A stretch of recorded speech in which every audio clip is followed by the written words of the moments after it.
Welcome to the Genius Factory. Enjoy the video. You start by verifying the turbo and wastegate arrangement on your Hilux. This matters because the flutter depends on how the compressor and bypass interact. Begin by removing the intake pipe to expose the compressor housing. Once done, inspect for sharp edges and clearance to the wastegate actuator. Fit a short 1/4 vacuum hose from the actuator to a removable stub.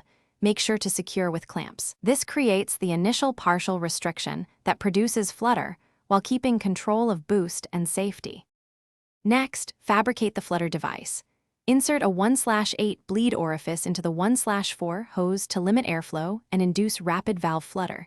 This size balances sound with reliability. Route the hose so it sits near the compressor outlet path without touching rotating parts. Once routed, secure with silicone couplers to avoid leaks.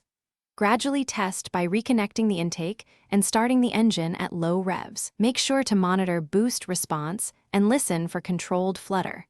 Adjust the orifice or hose length if the effect is too. To finish, secure all fittings, recheck clamps, and perform a cautious road test. You want consistent flutter without boost spikes. Record boost and temperatures for 10 to 15 minutes and make minor tweaks. Once stable, trim or expand the orifice to refine tone. If you lose boost, stop. Check for intake leaks, actuator preload, and wastegate seal integrity.